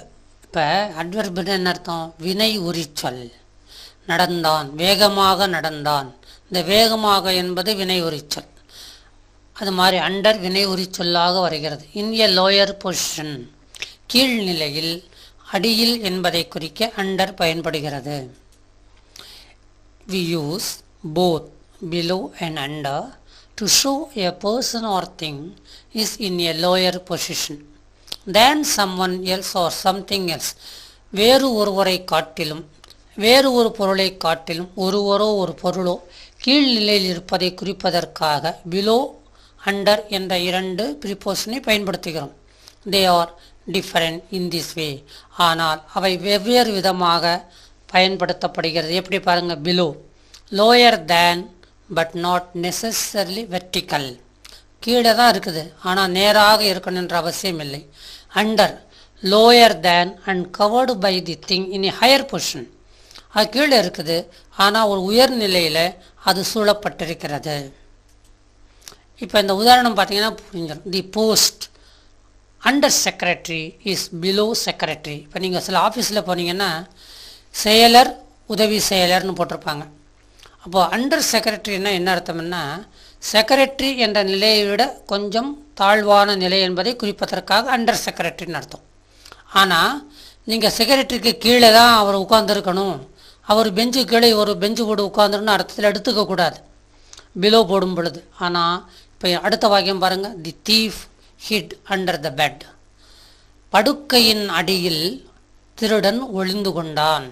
இந்த இடத்துல அண்டர்னா கரெக்டாக படுக்கைக்கு கீழேன்னு அர்த்தம். அப்போது ஒரு பொருளுக்கு கீழே ஒரு நிலையில் ஒருவன் ஒளிந்திருக்கிறான்னா தி தீஃப் ஹிட்னு சொல்கிறோம். Higher than, above. இந்த அபோவ் ஒன்றிற்கும் மேலாக என்பதை குறிக்க அபோவ் பயன்படுகிறது. இப்போ நான் ஒரு சின்ன உதாரணம் சொல்கிறேன், எல்லாருக்கும் தெரிஞ்ச உதாரணம். ஆகாயம் எப்படி இருக்குது? நமக்கெல்லாம் மேலே தானே இருக்குது. இப்போ நான் ஆணும் உபயோகப்படுத்துகிறேன், அபோவும் உபயோகப்படுத்துகிறேன். நீங்களே சொல்லிடுவீங்க எது ரைட்டுன்னு. The sky is on our head, the sky is above our head. எது கரெக்டு? அபவ் அவர் ஹெட் தான் கரெக்ட். ஏன்னா ஆகாயம் எங்கேயோ உயரத்தில் இருக்குது, நாம் எங்கேயே இருக்கோம். ரெண்டுக்கும் நடுவில் நிறையா கேப் இருக்கு இல்லையா? ஆன் என்ன அப்படி இருக்கக்கூடாது, கரெக்டாக அதை டச் பண்ணி இருக்கணும். The plane carried us above the clouds. மேகங்களுக்கு மேலே, மேகங்களுக்கு உயரமாக விமானம் எங்களை சுமந்து சென்றது. Above, beyond some action. செயலில் அப்பாற்பட்ட என்பதை குறிக்க அபவ் பயன்படுகிறது. The accountant is above misappropriation of funds. அதாவது இந்த அக்கௌண்டன்ட்னா கணக்கு எழுதுபவர், அவர் தொகையை தவறான முறையில் பயன்படுத்துவதற்கு மேலாக இருக்கிறார். என்ன அர்த்தம்னா தவறான முறையில் பயன்படுத்த மாட்டார் என்ற அர்த்தத்தில் கொடுத்துருக்குறோம். பியாண்ட் சம் தாட், சில எண்ணங்களுக்கு அப்பால், எண்ணத்தில் அப்பாற்பட்ட என்பதை குறிக்க அபவ் பயன்படுகிறது. She is above such mean thoughts. சிலருடைய கேரக்டர் பார்த்திங்கன்னா சங்கு சுட்டாலும் வெண்மை தரும்னு தமிழில் ஒரு பழமொழி இருக்குது. வறுமையான நிலையில் கூட அவங்க ஒருத்தர்கிட்ட போய் சார் ஒரு 10 ரூபா கொடுங்க நாளைக்கு வாங்கலாம் கேட்க மாட்டாங்க. என்ன சொல்லுவாங்க? ஒரு 10 ரூபா இருந்தால் இந்த செலவு இன்றைக்கி பண்ணிடலாம் அப்படி தான் சொல்லுவாங்க. அதை நம்ம புரிஞ்சுக்கிட்டு அவங்களுக்கு என்ன சார் 10 ரூபா வேண்டியிருக்கா தரான் இந்த எடுத்துக்கிறேன்னு சொல்லணும். அதுதான் அந்த மீன் தாட்ஸ், கேவலமான எண்ணங்களுக்கு அவள் அப்பாற்பட்டவள். She is above such mean thoughts. Above, larger in quantity, அளவில் மிகுந்த என்பதை குறிக்க அபவ் பயன்படுகிறது. A young elephant weighs about 300 kg. பார்த்தீங்களா? ஒரு குட்டி யானை, அதுக்கு என்ன எடை இருக்குமா? 300 கிலோகிராம் மேலே இருக்குமா? நாம் 300 கிலோகிராம் இருந்தால் என்ன ஆகும்? ஒபிசிட்டி என்ற நோய் வந்துவிடும் நமக்கு. லார்ஜர் இன் நம்பர், எண்ணிக்கையில் மிகுந்த என்பதை குறிக்க அபவ் பயன்படுகிறது. The members who attended the meeting must be above 300. 300க்கும் மேலாக அங்கத்தினர்கள் கூட்டத்தில் ஆஜராகி இருந்தார்கள். ஹையர் இன் ரேங்க், பதவியில் மதிப்பில் உயர்ந்த என்பதை குறிக்க அபவ் பயன்படுகிறது. The deputy inspector general is above the deputy superintendent of police. இப்போ நமக்கு தெரியலைன்னு வச்சுக்கிறோம் sir, deputy inspector general DIG, DSP, DSP, இதில் எது சார் உயர்ந்தது? அப்போ இந்த வாக்கியத்தை பார்த்தா உங்களுக்கு புரிஞ்சிடும். Deputy inspector general is above the deputy superintendent of police. அப்போது எந்த போஸ்ட் உயர்ந்ததோ அது முதல் சொல்லிடும். இன் எக்ஸஸ் ஆஃப், மிகுந்திருக்கிற என்பதை குறிக்க above பயன்படுகிறது. மென் above 18 are eligible to vote. முந்தையெல்லாம் 24 வயசு இருக்குன்னாங்க, இப்போ 18 வயசுக்கு மேலே இருந்தாலே போகிறோம், ஓட்டு அளிக்கலாம். எலிஜிபிள்னா தகுதியுடையவர்களாக ஆகிறார்கள். இன் ரைட்டிங் ஏர்லியர், முன்பே என்பதை குறிக்க above பயன்படுகிறது. The lines quoted above are from Milton, மேலே கொடுக்கப்பட்டுள்ள வரிகள் மில்டனிலிருந்து எடுக்கப்பட்டவை. அப்போ இந்த அபவ்னா மேலே கொடுக்கப்பட்ட என்ற அர்த்தத்தில் வருது. ஓவர்ஹெட் மேலே என்பதை குறிக்க above பயன்படுகிறது. தி stars above us govern our condition. பார்த்தீங்களா, இந்த நவக்கிரகங்களை வழிபடுபவர்களுக்கு இந்த ஸ்டார்ஸை பற்றி தெரியும். 27 நட்சத்திரங்கள் கவர்ன் அவர் கண்டிஷன், நம்முடைய நிலையை ஆட்சி செய்கின்றன. எங்கே இருக்கிறாங்க அந்த நட்சத்திரங்கள் எல்லாம் அபோவஸ், நமக்கு மேலே இருக்கின்ற நட்சத்திரங்கள் நம்மை ஆண்டு கொண்டிருக்கின்றன. மோர் இன் நம்பர் அதிகமாக என்பதை குறிக்க above பயன்படுகிறது. The rent of the house will be above 600 rupees. உங்கள்கிட்ட கேட்குறேன், இந்த ரூம் வாடகை என்ன சார், இந்த வீட்டு வாடகை என்ன sir? Sir above 600 rupees sir. அப்படி என்னென்னு அர்த்தம்? 600க்கும் மேலே இருக்கும். அந்த இடத்துல above என்பது அதிகமாக என்பதை பற்றி சொல்கிறோம். 11வது மீனிங் இன் ஹெவன். பார்த்தீங்களா, சொர்க்கத்தில், விண்ணுலகில் என்பதை குறிக்க above பயன்படுகிறது. The God above reads the mind of man. எப்படி? The God above reads the mind of man.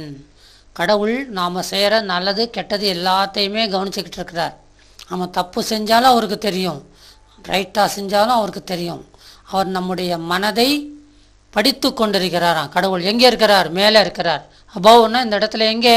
சொர்க்கத்தில் இருக்கும் கடவுள் நம்முடைய மனதை படித்து கொண்டிருக்கிறார்.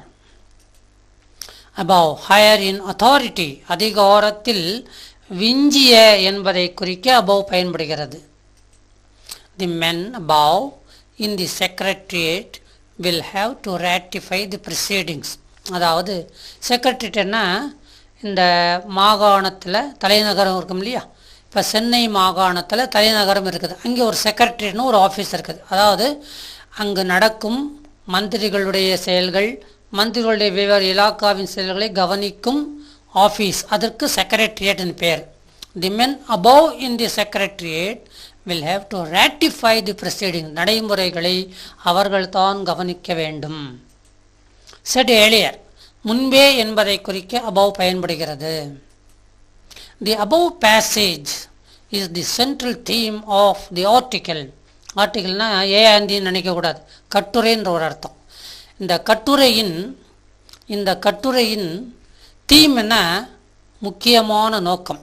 சென்ட்ரல் தீம் நடு நோக்கம், முக்கியமான நோக்கம் என்ன என்பதை மேலே உள்ள பேசேஜ்னா பேராகிராஃப் தெரிவிக்கிறதுன்ற அர்த்தத்தில் above பேசேஜ்னா மேலே குறிப்பிட்ட பேசேஜ்னு அர்த்தம்.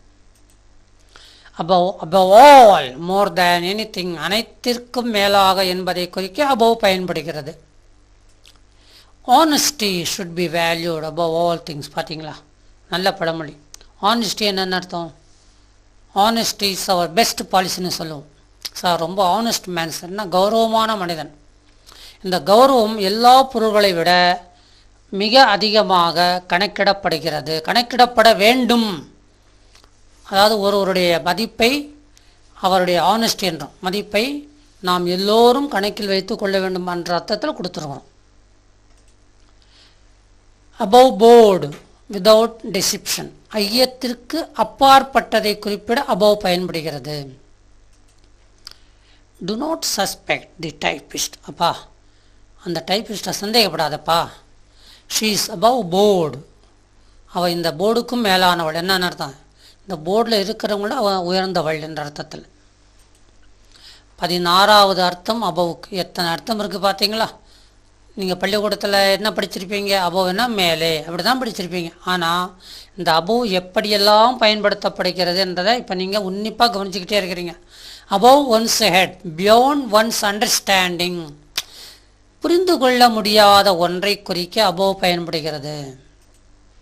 Einstein's theory of relativity is quite above my head. அதாவது நான் படிக்கிறது எஸ்எஸ்எல்சி, எனக்கு போய் ஐன்ஸ்டீன்ஸ் தியரி ஆஃப் ரிலேட்டிவிட்டி சொல்லித்தரான்னு வச்சுக்கிறோம் ஒருத்தர்.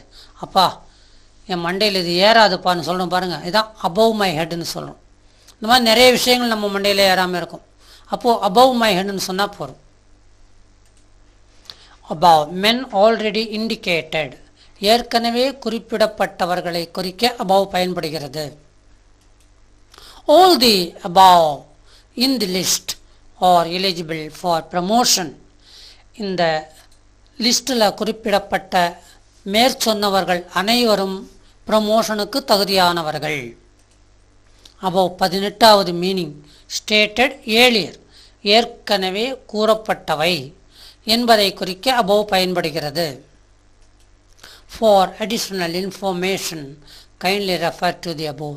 மேற்கொண்டு செய்தி வேண்டுமென்றால் மேலே பார்க்கவும் தயவு செய்து என்ற அர்த்தத்தில் above.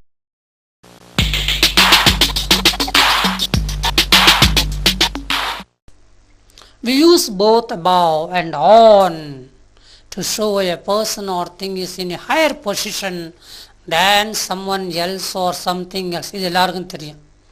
ஒருவர் மற்றொருவரை விட உயர்ந்த நிலையில் இருப்பதை above அல்லது on போட்டு சொல்கிறோம்.